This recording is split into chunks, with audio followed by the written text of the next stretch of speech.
বন্ধুরা, আমি হচ্ছি তোমাদের নতুন বন্ধু পৌশালী। আজকে আমরা একটা নতুন গল্প শুনবো, যার নাম হচ্ছে মন কেমনের গল্প। সেই গল্পটি লিখেছেন নবনীতা দেবসেন। চলো তাহলে শুরু করা যাক। এই বৃষ্টি বৃষ্টি দিনগুলো ভীষণ ভালো লাগে রুবাইয়ের। অন্ধকার মেঘলা করে আছে, সকাল থেকেই আকাশ আধার, তার ভেতর থেকে ফুটে বেরোচ্ছে একটু একটু আলোর ছটা। আলো কিন্তু রোদ নয়, বৃষ্টি হব কিন্তু হচ্ছে না।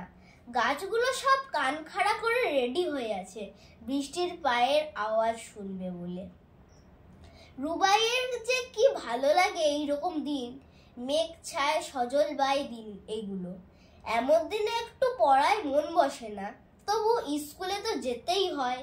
ক্লাসরুমের জানলা দিয়ে চোখ ডানা মেলে কেবলই উড়ে যায় আকাশে। কেমন একটা উদাস উদাস ভাব চারিদিকে। বাতাস বইছে অল্প অল্প। মা বললেন দূরে কোথাও বৃষ্টি পড়ছে, কিন্তু এখানে আকাশটা কেমন ভারী ভারী, যেন বৃষ্টি পড়ো পড়ো হয়ে রয়েছে সারাটা দিন। মিষ্টি মিষ্টি একটা ভাব চারিদিকে। রাস্তার গাছেদের আজ বেশ খুশি খুশি দেখাচ্ছে। গরমকালে রোদ্দুরে এই গাছদেরই কিরকম ধুলো ভরা, ক্লান্ত আর মন খারাপের মতো চেহারা হয়ে যায়। গাছেদেরও মেঘলা দিন পছন্দ, এমনই ছায়া ভরা দিন পছন্দ। অথচ রোদ্দুর না উঠলে তো ওরা ক্লোরোফিল তৈরি করতে পারবে না, পাতাও সবুজ হবে না। কিন্তু সেটার জন্য অত কড়া রোদ্দুর নিশ্চয়ই লাগে না। বোধহয় ভোরের নরম আলোতেই গাছেরা সব জরুরি ক্লোরোফিল তৈরি করে নেয়। এই ছায়া ঘন আলো আধারির দিনের বেলাতে আলো জ্বালাতে হয় ক্লাসের ঘরে। এমন দিন আর ইচ্ছে করে স্কুল যেতে, কিন্তু মেঘলা দিনের ছুটি বলো তো কিছু হয় না। আন্টিদেরও নিশ্চয়ই ইচ্ছে করে না পড়াতে, তবুও কেন যে স্কুল খোলা থাকে। আজ অবশ্য ছুটি। স্কুলে গিয়ে যদি কেবল খেলার মাঠেই থাকা যেত, ছুটে বেড়ানো যেত মাঠের মধ্যে। সেই যে গানটার সঙ্গে মা নাচ শিখিয়েছিলেন, মেঘের কোলে রোদ এসেছে, বাদল গেছে টুটি, আহা হা হা হা। সেটা ঠিক আজকের দিনে উল্টো একটা দিনের গান। অনেকদিন বৃষ্টি বাদলার পরে প্রথম যেদিন রোদের মুখ দেখা যায়, সেদিনটাও খুব আনন্দের, কিন্তু আনন্দের ধরনটাই একই। কি করি আজ ভেবে না পাই, পথ হারিয়ে কোন বনে যাই, কোন মাঠে যে ছুটে বেড়ায় সকল ছেলে ঝুটি, আহা হা হা হা। কলকাতা শহরের তো বন জঙ্গল নেই যে পথ হারিয়ে কোন বনে যাই মনে হবে, কিন্তু পথ হারিয়ে কোনখানে যাই হতে পারে। অন্য কোথাও খুব যেতে ইচ্ছা করে এই সময়টাতে। চেনা জিনিসগুলো সব অচেনা দেখায়। গোটা পাড়াটাকে মনে হয় অন্য রাস্তা, অন্য দেশ।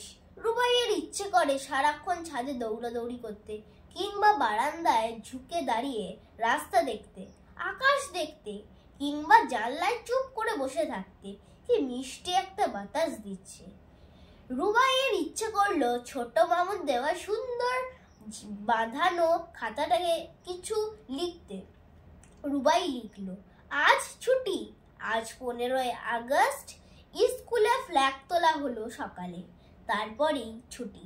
সকালবেলায় স্কুল থেকে ফিরে এসেছি, এমন ছায়া ভরা আকাশে যখন ফ্ল্যাগ উড়লো, আমরা জনগণ মন গান গাইলাম। তখনই কি আশ্চর্য, বিরাট এক ঝাঁক ধবধবে সাদা পাখি ঠিক তখনই আকাশ দিয়ে ফ্ল্যাগের মাথার উপর দিয়ে উড়ে গেল। অনেক দূর দেশে থেকে আসছে হয়তো, আরো অনেক দূরের দেশে যাচ্ছে। কি সুন্দর যে দেখিয়েছিল পাখির ঝাঁকটাকে আকাশে।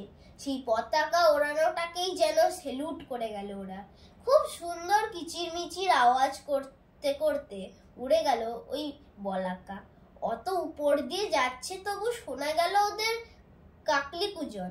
পাখির কিচিরমিচিরকে বলে কাকলি কুজন, আর ওই সাদা পাখির ঝাঁককেই বলে বলাকা। রুবাই এইসব শব্দগুলো জানে, দিম্মা বলে দিতেন। এতটা লিখে রুবাই খাতা বন্ধ করে ফেললো। আজ সকলকার ছুটি, বাবার ছুটি, মার ছুটি, রুবাইয়েরও ছুটি। রুবাই স্কুলের অবশ্য ছুটি বাকি, খোলাই বাকি। ওদের তো কেবল খেলা আর গান, গান আর খেলা আর টিফিন খাওয়া, এই তো স্কুল রুবাইদের। বন্ধুরা, আপনাদের এই গল্পটা কেমন লাগলো? আমার এই চ্যানেলটাকে অবশ্যই কমেন্ট করে জানিও এবং লাইক আর সাবস্ক্রাইব অবশ্যই করো। আপনাদের সাথে আরো অনেক নতুন নতুন গল্প আমরা শুনবো। নমস্কার।